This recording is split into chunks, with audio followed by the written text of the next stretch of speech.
Hello, I'm Mario Kart Couch, the best place to cheer friends and get your game good as each and every Monday. My name's John Blight. Join me on the couch this week. Ashley Hobley. Hey Dylan, excited to be here this week before you guys teach me for a week. Sold it. Also here, Ciaran Marchant. That's right. Ashley's got to do a one-man show next week. Or we have to do a podcast in the middle of Rod Laver Arena again. No, you're going to do it in the middle of the IEM, right? Yeah, I was thinking during the finals. Let's wait until the final match when everyone's screaming the loudest. When the most people are there. When the most people are I there. mean, really, at that point, they probably lost their voice. So, I mean, maybe it'll actually be quieter. And let's record the show there, 100%. I nearly feel like That really got Ciaran. Yeah, I think it would ruin the joke if I said it now, but also I think it would be very funny if we just recorded the start of the podcast there, but then did the rest like as a bit, you know? Yeah, sure, why not? For all the people who only listen to the first minute of this episode, they'll be surprised. Yeah, it's true. Yeah. So next week it can start with me being like, "Hey, welcome to Arcade Couch. It's me, Ciaran, live from the Rod Laver Arena." And then but that's what I'll think it sounds like, but really it'll sound like. Yeah. No, it'll be just as you start. There'll be like somebody will start immediately announcing at the same time. Like we'll think we're in a quiet spot, and then the IEM Rod Laver Arena cosplay competition will kick in. I just want to say in my defense of that choice last time, it was quiet for a moment. Up until that point, we were good, right? Like up until you hit record, yeah. We hit record. Awesome. It was great. Past that point. Yeah. And I don't recall them like saying, "Hey, we're about to." Yes. So, Dylan, this been a year. Release the audio. Did I not release it at all? Like, not even. No. We re-recorded. Would I still have it? Probably not. Probably not. I deleted that. It'll still be on that SD card. Maybe it's still on the SD card. You know, who knows? You know, people who actually competed in that cosplay competition would probably like to hear it. I don't know if there was any video. Yeah, because we were commenting on them at the same time, I guess. What will they actually have at this thing next week, Ciaran? Do you know? Is it Counter-Strike? Counter-Strike? No. Will they have anything other than just? There won't be other esports. No, esports. But I don't know if there's an artist alley or anything like that. Yeah, that's what I'm thinking. Like, I don't know. Let's Would you believe? I'm just checking the website now. I know this is like the third or fourth time we've talked about how expensive the show is. It is sold out. Wave 1 sold out. Wave 2 sold out. Wave 3 now sold out. That's pretty pumped. That's pretty great. That's good for esports in Australia. Great for esports in Australia. That's wild though. Like it's completely all sold out. Wow. Okay. Like, you know, Explore event guide, you know? There's going to be a stage. There's going to be an IEM Expo, which is going to be in that outside section. Yeah, cool. I was just wondering if that had something to do between, or if you get sick of the. Oh, there's two different entrances for you to fucking. There's food trucks. There's food trucks. There is, you know. Yeah, so it's pretty much entrance, IME Expo, food trucks, and Counter-Strike. 100%, yes. Yeah, which is fine. I was just thinking, surely they would have. I guess the IME Expo is that thing. I was just thinking for people who are like, I've had a bit too much yelling for now. I need a little bit of a break. You know, what we'll do. What we need to work out during the week, Ciaran. I know the podcast might not be the this best stage. Yeah, but I know we've already said we probably aren't going to watch the whole thing because we're not that hardcore, right? Definitely not me. We need to work out like what we should try and plan because like well, this is the thing, right? Here now. So the schedule doesn't actually like nothing starts till like 3 p.m. or like 2 p.m. each day. Yeah, because that's when gamers wake up. You know, that's disappointing because you know the first day is Anzac Day, right? Yes. Do you reckon they would have done the last post before the first match? No, maybe it'd be nice if they did. Wait, have like a Gallipoli theme match. All right, let me just look. Can you start a Counter-Strike event before 12 o'clock? Is that legal? Let me just look. Can you plan a bomb on Anzac Day before 12 o'clock?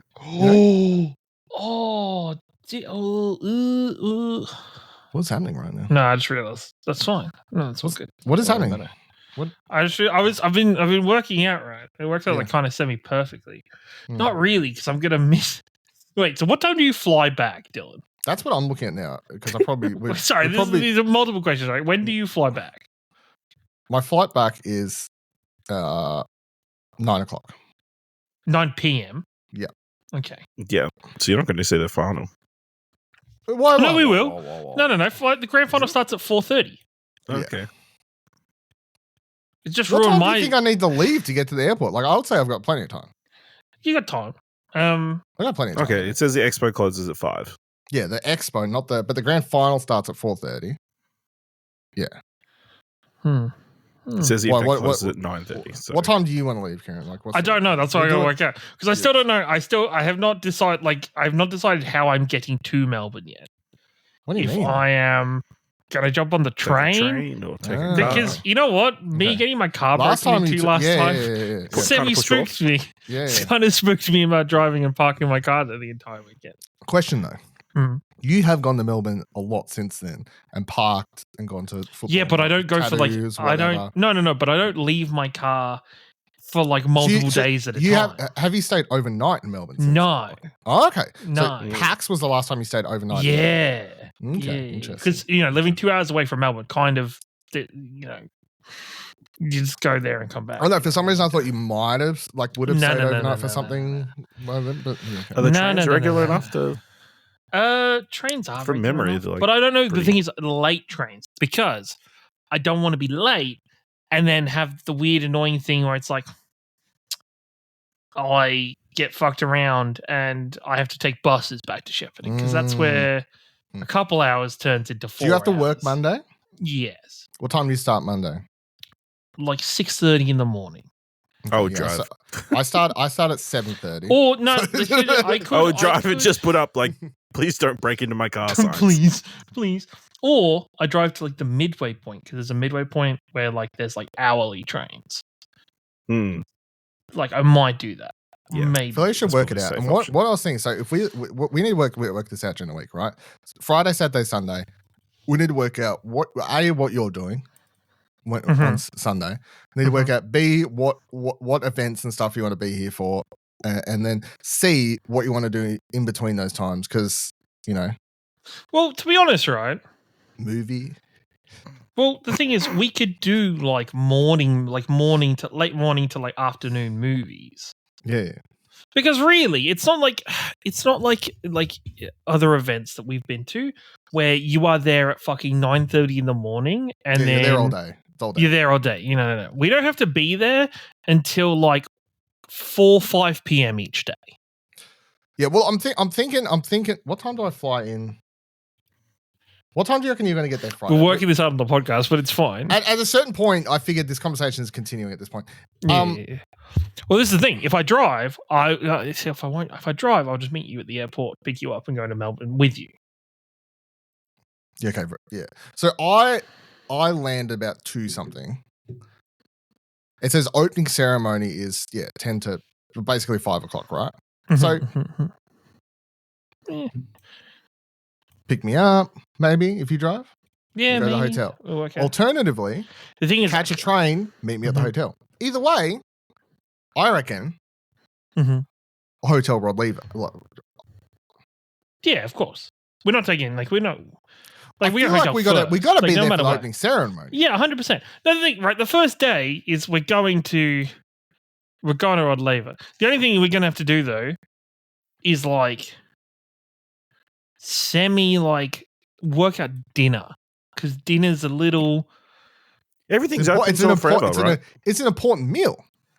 No, but the thing is, right, so first match is 5 p.m. on the Friday. The second match is 8 p.m. on the Friday.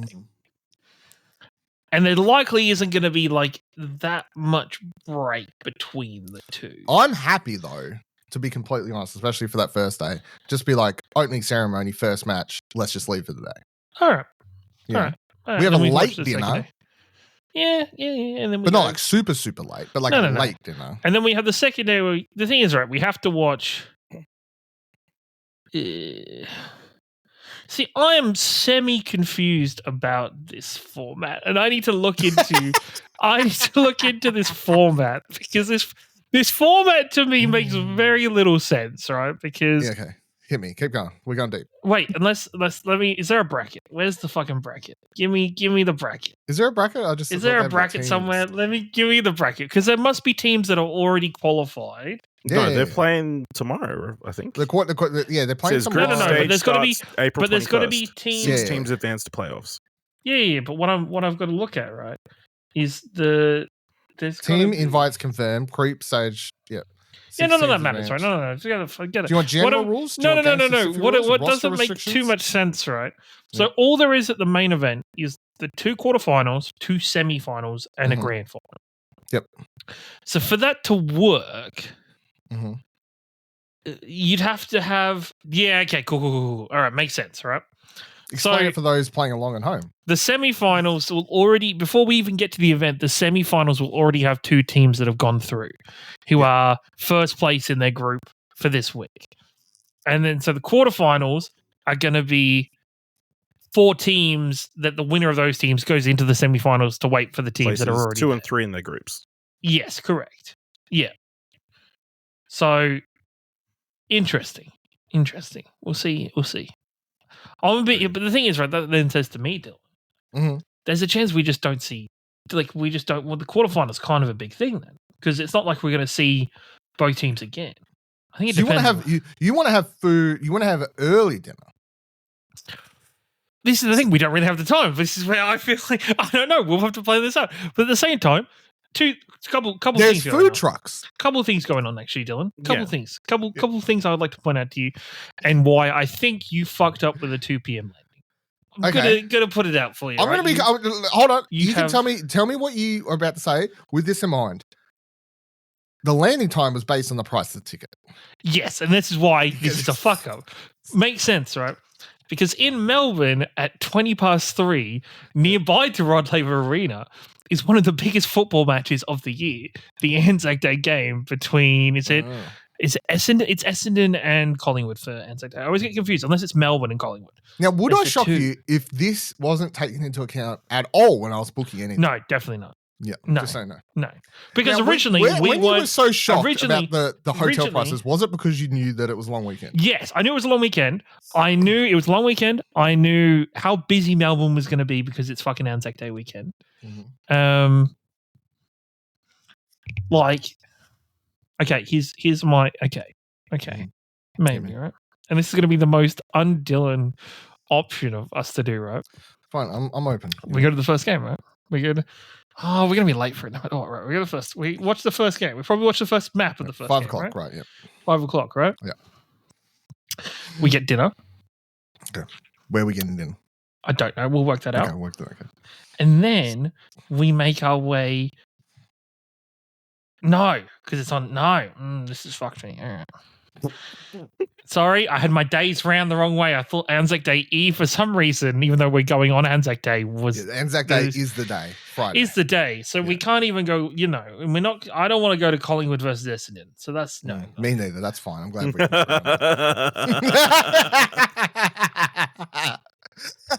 Are you trying to go to a Hawthorn match while Dylan's here? Is that what's happening? No, we can't because it's at 4:45 on Sunday, which I do Ah. have tickets to. Which I do, in fact, have tickets to. It's the same time. You can't It be in is two the same places time at as once. the grand final. That sucks. Because that was my original plan, right? I was hoping You grand don't leave final. me. I was hoping grand final was probably a little earlier. Like we'd do it Just like a ask. midday. Hey, midday listen, grand final. Can you do the ESL grand final? Do midday grand final. So then I could be like, hey, Dad, Yeah. come meet me at the footy. Mm. We'll watch the Pick me footy up. together, Dad and me, and then he could just drive me home. And then I have to worry about Mm. but this is all fucked everything. Can't believe we've done that. What was I going to be doing while that was? Yeah. I can't believe this fixture that's probably been out for several weeks has fucked you the week before. Exactly. No, it's fine. It's fine. I'll probably just do. There'll be multiple options. You'll email what? Maybe. I'll have a look. Maybe. It also depends on what's the car park like next to the hotel, right? Because Yeah. big car does not go well It's with mock-up. Melbourne car parking. Mm. Melbourne car parking really fucking sucks already without me Mm. having big Mm. car. Or again, broken into.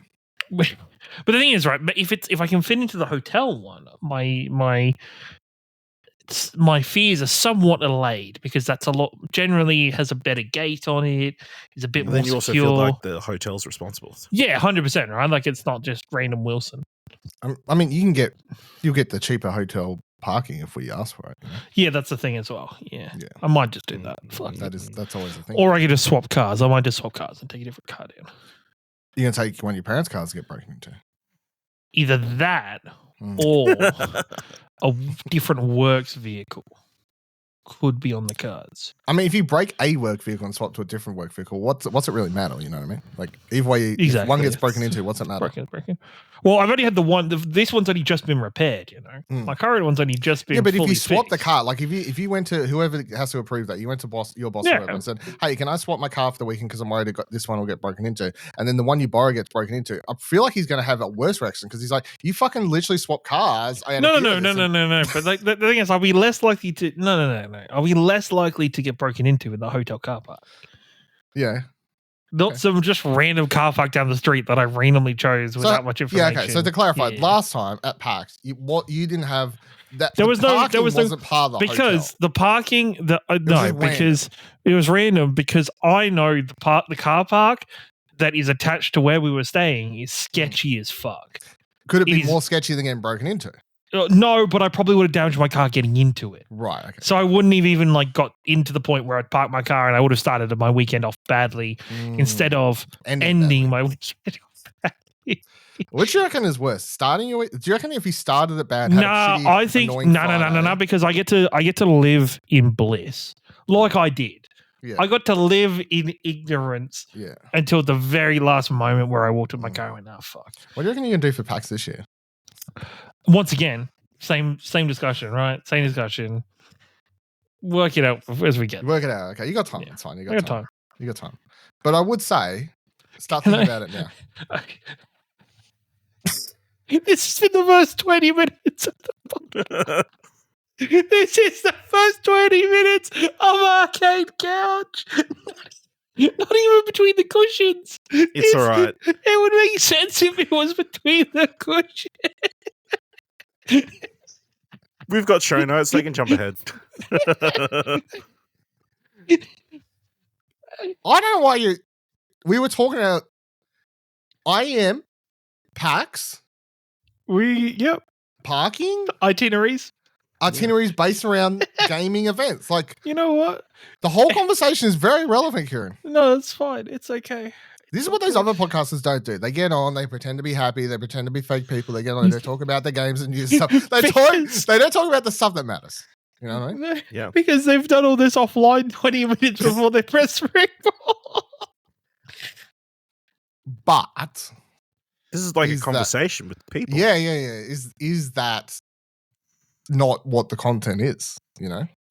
I feel there are definitely people in this world that plan their trips away, that plan their long weekends. Sometimes Ash just buys tickets the day before and doesn't realize he's got 2 stops over. I'll have you know, this week I did buy my tickets and I made sure they're direct.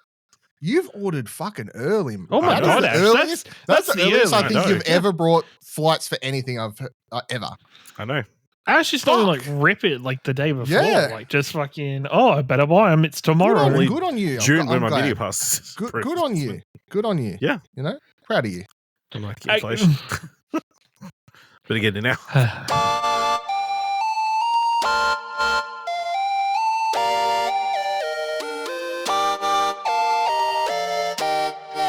Anyway, let's record. Fuck no. Let's keep recording Arcade Couch. Let's record. Okay.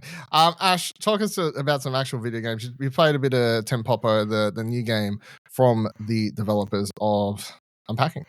Yes, from Witchbeam. Obviously their softball game. I believe Unpacking was their first game, right? No, it was the second game, but that's fine. It's whatever third means. So it's just a kind of a puzzle game where you play. I guess you are technically there's this little girl who lives in this fantasy world where apparently she is got musical flowers in her garden on a floating island.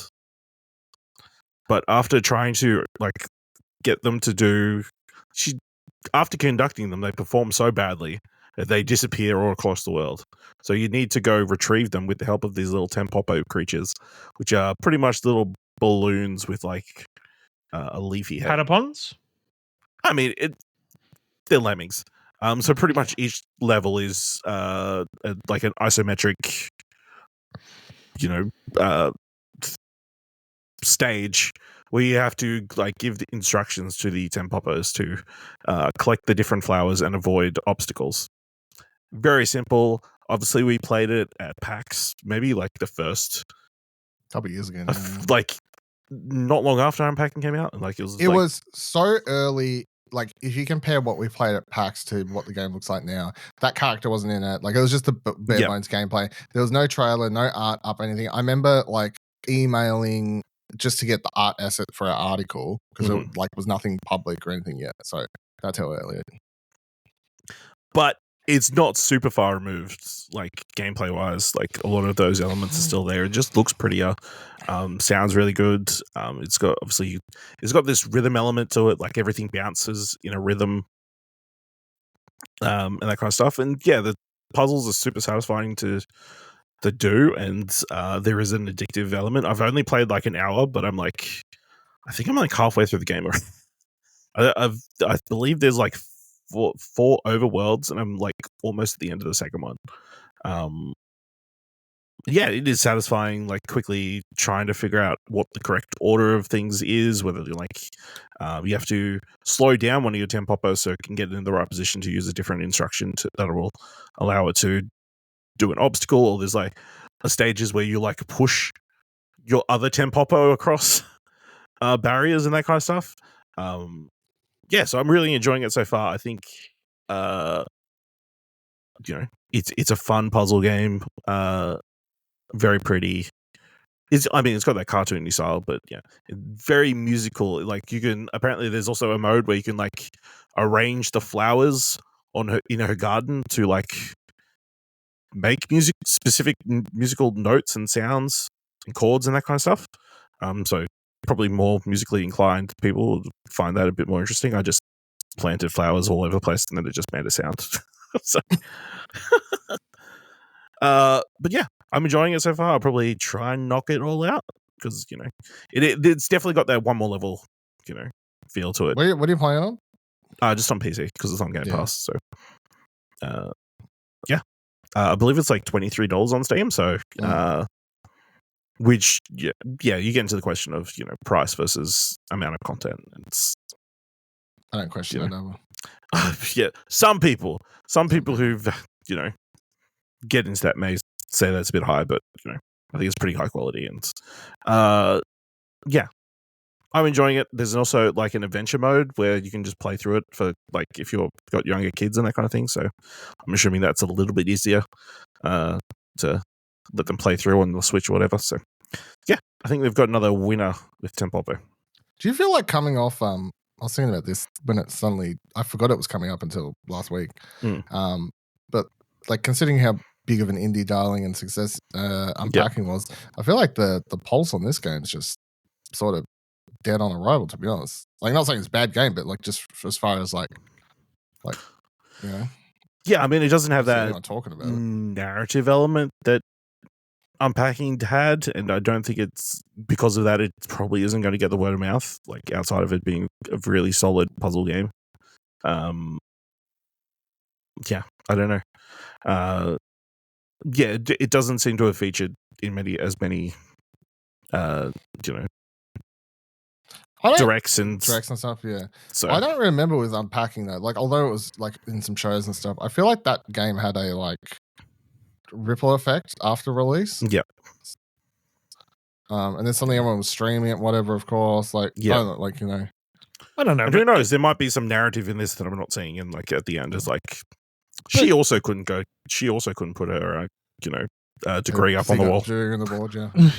But the thing is as well, like you never. I guess for the studio, like there was always going to be hard pressure after Unpacking, right? Like it was garnered this community, this love for this indie dev title. In a way, it's probably a good thing to have done something completely different that didn't take them in all aspects like that long to put out. Like, Considering the size of the team and that kind of stuff, yeah, it didn't take that long to put out. Just kind of gets another title out there while they're either working on the idea or the full fleshed out idea for their next thing that is in line with unpacking or is in line with what they want to make. Mm-hmm. Yeah, I mean, I definitely think it's like nice that they didn't try to just replicate the same success, and they're like, here's something completely different. Yes, Unpacking 2. Yeah, Unpacking 2, Revenge of the Boyfriend, some shit. Or packing. You have Packing, to fit all your stuff in a box. Yep. All right, so in news, just two things I wanted to go over from this week. Let's start with Star Wars. So Star Wars Celebration Japan's on at the moment. The big video game news to come out of that is a new game announcement. So over at Press Start, EA has today revealed Star Wars Zero Company, a new single-player turn-based tactics game by Bit Reactor and Respawn Entertainment, releasing in 2026 for PS5, Xbox Series X, and PC. The game takes place in Clone Wars as you play as Hawks, a former Republic officer. Within the game, Hawks' appearance and combat class can be fully customized and recruited operatives can be personalized from clone troopers, astromechs, and even a Jedi who you'll be able to forge bonds with between members of the Zero Company to unlock powerful combat synergies. The game is obviously a turn-based tactics game, but will have impressive cinematics that will tell a gripping story. Quote, our vision for Star Wars Zero Company is grounded in gameplay design pillars that weave in the immersive Star Wars galaxy with engaging turn-based tactics gameplay, said Greg Forst, CEO and creative director at Bit Reactor. It is our aim to deliver a game with an original Star Wars story from the Clone Wars era that has meaningful outcomes from player choices and deep-based tactical combat with approachable cinematic presentation. Ash, I feel like out of everyone, this would speak to you the most. This right? is super vibing with me. So yeah. I mean, obviously it's early days and like we only see a little bit, but a tactics-esque game in the world of Star Wars sounds really cool. And like you in the trailer they've got like a Mandalorian and a bunch of droids and a Jedi and that kind of stuff. So being able to play all them and kind of have that tactical stuff will be really cool. It just depends on where in the tactics spectrum, I guess, it's going to fit. Like, is it going to be something like Midnight Suns, like where these are your base characters and you're keeping with them the entire mission, the entire time, or is it going to be something like XCOM, where it's like there's permadeath and characters can die? I assume outside of your main character, who would probably need to be around for the narrative, or is it going to be something like what was that pirate one that you played? Yep, that one. Or like Skull and Bones? No. Or something a little bit more, I don't know, like basic. Or are you just going to have this specific squad that you're going to be carrying through the entire time? I would presume it'll be presume/hope, because it makes more sense. Like if you have a few characters that you can't have die in your squad, right? Main character and maybe a couple others, that's fine. But then I feel like the rest of your team can just be like random clone troopers, right? And they can die. And that could be part of the... Maybe you do forge relationships with these random clone troopers, but then they could die anyway, and that could be part of the story, I guess. That could be, yeah. Like, and hopefully there's a cool base building element to you. Maybe you've got like a ship that you can, improve and that kind of stuff. It'd be cool if but whenever all of the clone troopers that join start off as just the traditional white clone trooper, and then as they do more and they specialize, they start getting the more identifiable aspects of them. Like how I guess you're looking like for, names. you're not just names, but like Commander Cody's look or Rex's look or like any of the well-known named like clone troopers all have a definitive look, a definitive aspect to them. Could you end up with one that looks like a member of the Bad Batch? Like that'd be, it'd be an interesting kind of way to make the characters more identifiable for you to be able to connect with the characters and increase that impact and that if they do die. Yeah. But then you've got the world of droids that you can tackle, like all the different types you could include. That'd be pretty cool. I do like the setting. Clone Wars makes a good setting for this type of game. Like actual because you've got lots of multiple different conflicts kinds and of enemies as well. Like factions. I've seen some people say like, oh, they could have left the Jedis out. I would say no, because the whole thing in the Clone Wars is like every platoon or whatever like has the one Jedi that's sort of in charge of that. Then the game ends at Order 66 and you have to kill. I mean, maybe. Last mission, Order 66, you'd have to turn on your Jedi. That would be a wild ending. Join the Empire. Yeah. Crazy. But yeah, I'm keen for this. I honestly, when there was a leak or like rumor like a month ago about another Respawn's working on another Star Wars game teaming up. Well, we always knew Respawn was working on like another series. Another one, yeah. But I was like, fuck's sake, like just like how many goddamn Star Wars games do we need them working on? Like do something else. But I had a feeling that we thought it was like a RTS though, is what they're working on. I know it's like part of the rumor and stuff, but I think they might still be. I feel like it's more they've been working on it sounds like the story and maybe the cinematics and some of the other elements or whatever. I definitely feel like the core development of this is from Bit Reactor, like the gameplay and stuff. So I'm less like, all right, that's fine. Like I didn't. Also because it's very obvious that Star Wars Jedi, like there's one more game to come and there's going to be a trilogy. And like, and even after being like mid on the first one, but then really liking the second one, I'm like, just fucking finish that trilogy, bro. You know, like, or give me Titanfall 3. Give me a 3. Titanfall 3. Hurry up and give me a third game. Jedi 3. Titanfall 3. Yep. We're never getting Titanfall 3. There's no way. Oh, no. Never. Doesn't happen. Sad. Titanfall's dead. Sorry, Dylan. Are you going to pick up a Turgle Black Label action figure? Of what? The Turgle, isn't it? The guy, the Turgle? Oh, no, probably not. To be honest. What about the Cal Kestis with the? Probably not. No. Okay. Also, I hate Star Wars these days. You know? Is Cal Kestis the best of like the new age Jedis that's being released? Who's in that? Who's that echelon? Like, I guess that'd be everything like post Clone Wars, the animated series. Like, after Rebels. That's a wild. I feel like I feel like if I say after Rebels, I'm then purposely cutting out Ezra and. If you say after Rebels, who you've got? You've got Cal Kestis. You've got Rey. You've got. Yep. Yeah. That's it. Yeah. Okay, that's it. I thought there was more. Don't know why I had Finn in there for some reason. Sure, put him in there if you want. Yeah, no, they've not really done much, have they? Not Jedi-wise. Not Jedi-wise. There was all those characters. They weren't Jedis, but all those characters in Outlaws, they were something. That was the other thing they announced, actually, the DLC for that game, which to me, very funny. I found the fact that like they were like, hey, Star Wars Outlaws is still getting DLC and it's coming soon. I'm like, who the fuck has still had that game installed on their computer? Like, I can't wait for because they announced this DLC when the game launched. Like, it was a known thing it was coming, and I just want to know who the hell even remembered it was coming. Because when they announced it, I was like, that's right, you did announce that. Like, completely forgot that was a thing. I feel like I might want to dive into it, but also, like, is it that thing where I start the game, forget all the controls, and go, fuck this? You know what I mean? Like, yeah.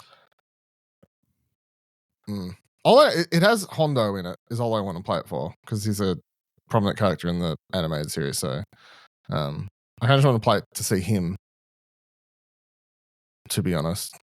Which all right. And then the other thing that happened last week is they had a Mario Kart World Direct. Look, I'll be honest, I think it looks very cool. I saw people complaining about this direct, saying it didn't show enough hardcore details. I'm definitely on the scale of what do you classify as hardcore details? Oh no, people wanted like how does the drift work? Like and all how many seconds do I need to? I'm like, this was a very like just surface level introduction to the game. I think like you're looking for. Was it a direct for people who didn't realize Mario? Well, it was coming to Nintendo Switch 2. Who didn't watch the announcement direct? I mean, probably. To be honest. So they've announced 18 courses that'll be in the game. So there's a full list here in this article reading from Gosu Gamers. They write, at this point, like after reading for a while, you may be asking yourself, but wait, where's Rainbow Road? In the Mario Kart World Direct, Nintendo stopped just short of confirming the iconic course's return in the game, but did confirm that if you conquer all Grand Prix cups, rumor has it that a certain colorful course will appear. So apparently Rainbow Road will be a secret track that you can unlock by beating all the Grand Prix in the game. Look out, Nicholas Pryor. He lives on. They're making you work for it. They're making you work for that. Good old rainbow goodness. Mario Kart World sees the franchise aim for much larger scope than ever before, they write, particularly in the size of its matches. Up to 24 races can compete in races with up to 4 teams and 4-player local split screen. The Mario Kart World Direct also showed off an absolutely bevy of races for players to choose from, ranging from returning favorites like Yoshi Wario to more atypical choices like Cow, Goomba, and Pokey. That's right, Pokemon's in it. No, I'm joking. So there's a shit ton. I don't even know how many. That's a shit ton of races to start a game with. But one of them's a cow. Yeah. One of them is a cow. Yeah, just drive a cow. But I think when you're announcing the game and being like, you can play. There's now 24 players in a race, which I think 24 races in a Mario Kart game is insanity. That's insane, especially when you think about what is the new scaling of the item drops, because everybody knows if you're in the shittier positions, you get better item drops. Are you now everybody who is like 12 through 24 getting bullet bills and fucking the infinity items and all the good stuff, or what? You know, imagine being in 24th place and you just fucking bullet bill your way to 5th, like, or maybe because there's so many more people now that you can't go from dead last to the first down nowhere. Maybe the amount of races will help balance it a bit more. Yeah? I'm going to take that silence as you don't believe me. I'm just confused by a lot of these creatures that are going to be driving. Yeah. The fucking Cheap's one of the characters driving a car. I don't know how that's possible. Why not? It's a fucking fish. How's a fish driving a cart? That's, you know what? That's up there with my 2025 Ashley soundbites best of. It's a fucking fish. I was thinking the same. I'm like, that is a fucking new classic sound clip. That's a classic right there. Fish. It's good shit. It is good shit. That is good shit. And he said something the other week that I said, don't delete that recording. I'm like, that should go on the Ashley Hobley soundboard. So he's having a good week for it. Yeah, listen to this week's arcade. What do you want to watch? Is that what it was on? The opening. What do you want to watch? Yeah. So what? Like, are you having more problems with a cheap than a cow? At least a cow has hooves. Limbs. I feel like you're getting very I'll need to wait and see. You do know Yoshi's dinosaur, right? It also has limbs. Also, I'm pretty sure it could steer with his tongue, so, you know. Sorry, did you not have a problem with the piranha plant? It's a fucking plant. It also has leaf limbs. Leaf limbs. Sorry, you would say... Sorry. How about the fucking ghost? Oh, that one, yeah. How about King Boo? That's fair. That's yeah, that's fair. That's why we'll try it. Yeah. Mario literally only has 3 fingers. They don't even have thumbs. I don't know how the fuck he turns the wheel, you know what I mean? Like, Mario has thumbs. Nah, he doesn't have thumbs. 100% Mario has thumbs. Nah, he's a shit plumber. He has no thumbs. He can't turn those wrenches. He has 3 and a thumb. I know he doesn't have the 4th, but he has 3 and a thumb. Little cat. He better have a fucking thumb. Look at that. She's looking at the pictures right now to understand how many porcelain digits that little plumber has, you know. He has a full hand. What are you talking about? Fake news. He has a full hand. Mario Kart will have 4 game modes at launch: Grand Prix, Knockout Tour, Free Roam, and Battle Mode. In Grand Prix, players will be able to complete familiar series races to win different cups. Unlike previous games, however, commuting from one course to the next in the game's open world will count as a race of its own. Each cup will consist of 4 races. Knockout Tour is a slightly different race format. Instead of going to designated courses, players will race across the entire world map in extended rallies. Checkpoints will be included so players can rewind back to safety, but other obstacles will be thrown a wrench into your plans for the victory lap. lap. This is a much more survival-orientated take on Mario Kart standard races. Battle modes is a fan favorite, blah, blah, blah, blah. We all know battle mode. I don't like it personally. Finally, there's free roam. In free roam, players can simply explore the world of Mario Kart World at their leisure. There's plenty to see, even if you're not just taking the sights. Secrets lie in every corner of the world, enticing the player to find hidden coins, click on hidden panels, or hit P switches. Free roam is also available in multiplayer. I think the free mode, like Nintendo likes to hide Easter eggs and stuff like that. I'll be shocked if there's not like 100 different Easter eggs to find in the free roam. Like a ton of collectibles to get or something. Stuff like that. Yeah.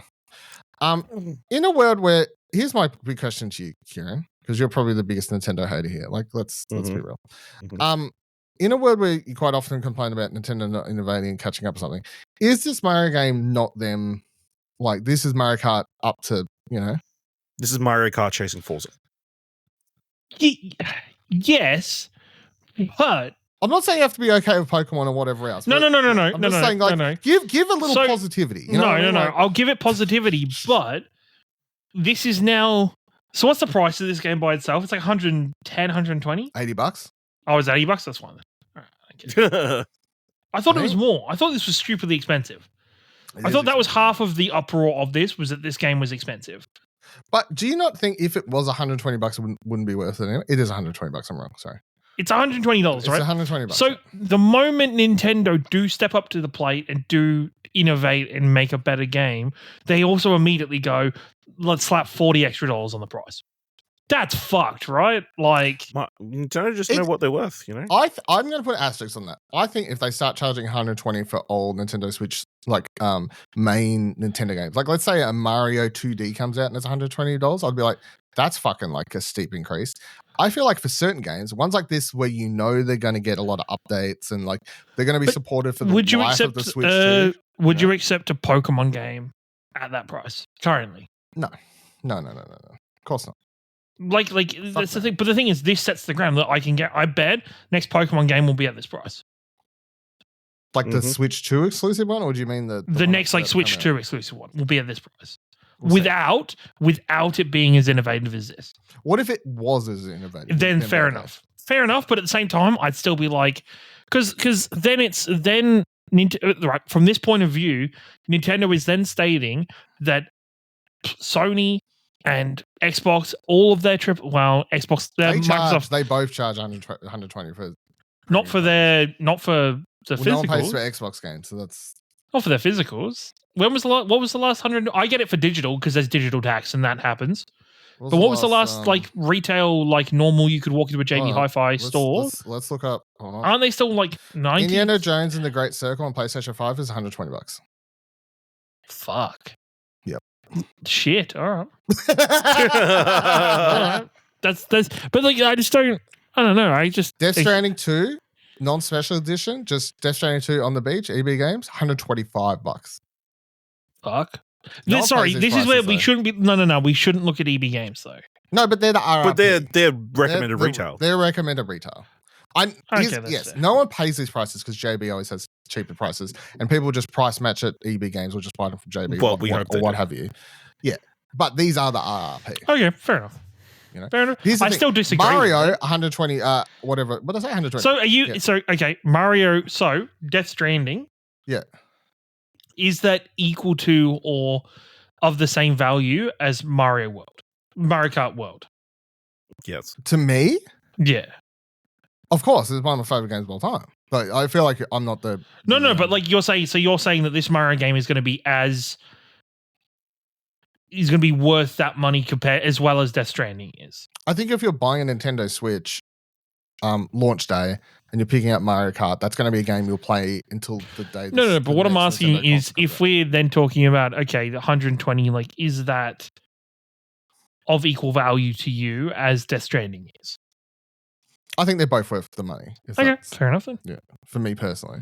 But the thing is, it's I think it's personal to a degree. Yeah, 100%. Like if the game, do I think Indiana Jones and the Great Circle, as much as I like it, is worth $120? No. Mm-hmm. Fair enough. Yeah.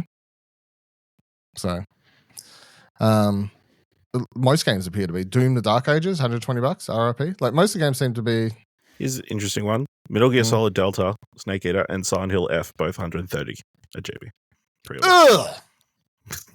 Base edition? Like, not even like some fancy edition? I mean, the Metal Gear Solid's a day one edition, but yeah, cool. Yeah, great. Awesome.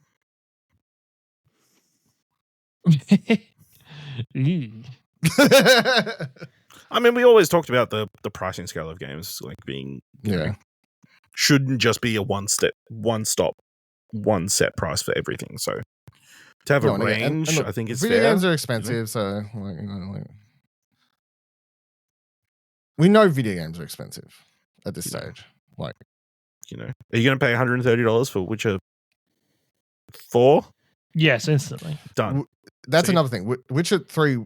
Here's the thing. I said years ago when I remember playing Witcher 3, right?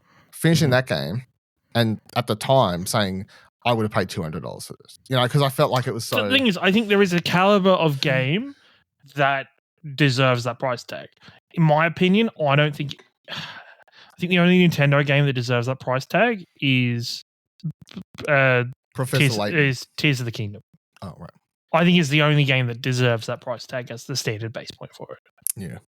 Well, we'll see how much the I don't know if the prices are up for the Nintendo Switch 2 versions of. That's also going to be scary. If those are bad, then this is a problem. I don't think, because whatever the Nintendo, the Switch 2 would have to be, that version will have to be more expensive than the. Yeah. So both the Breath of the Wild and Tears of the Kingdom are $110.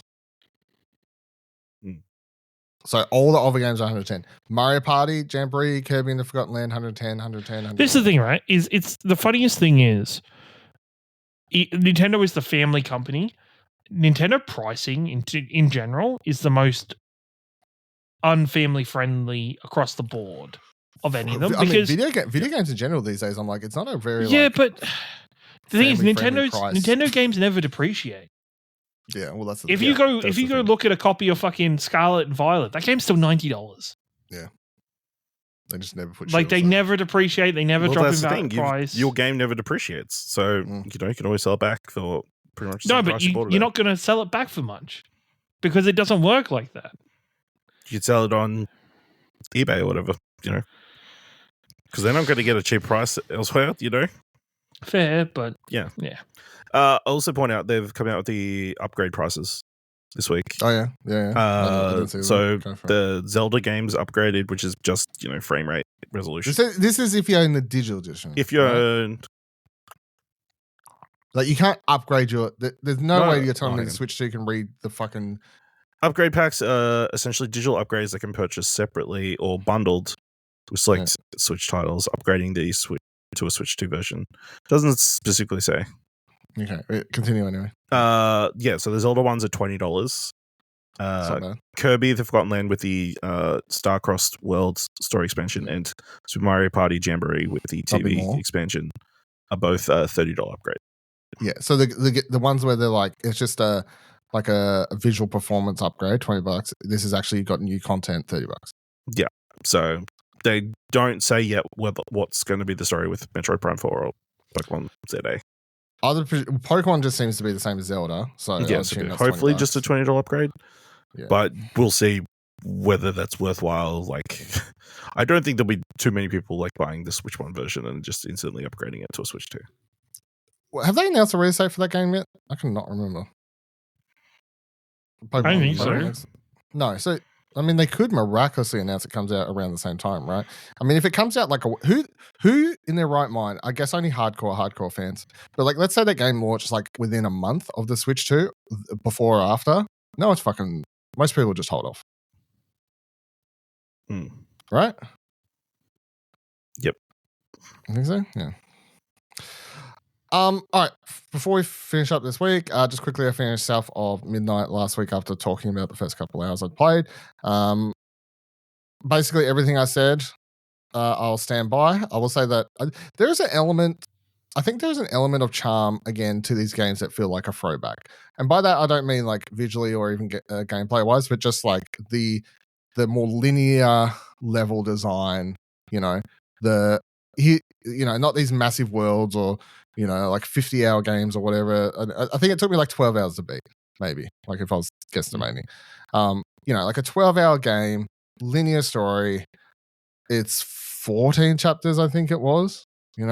Every couple of chapters there's a boss fight. Like it just feels like obviously old school game design to a degree, which was sort of nice.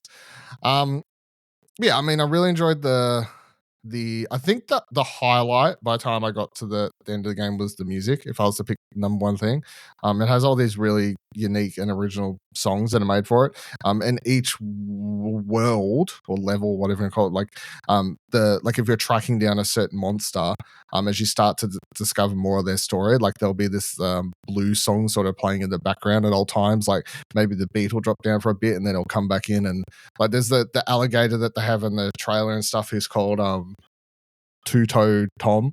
So it's like you're running around the world or whatever, collecting stuff, and it'll be like Two-Toe Tom, he's a do-do-do-do. Like there's this whole like theme song sort of playing in the background, which is very cool. But yeah, music becomes a big part of this game, which I really, really enjoyed. Narrative wise, I think like Hazel's story in this was interesting, but not like super. Like by the time you got to the end, it's trying to tell. I could tell it thought it was more emotional than like I was actually getting out of it. But I think the biggest negative is still the combat. Like even more so than last week, where I was like, yeah, it's like pretty repetitive and stuff. I'll tell you what. By the time I got to the end of the 12 fucking hours, it's pretty repetitive. Like it is like I'll just zone out. Like I'd be like, thank God the fight's over because now I can go back to.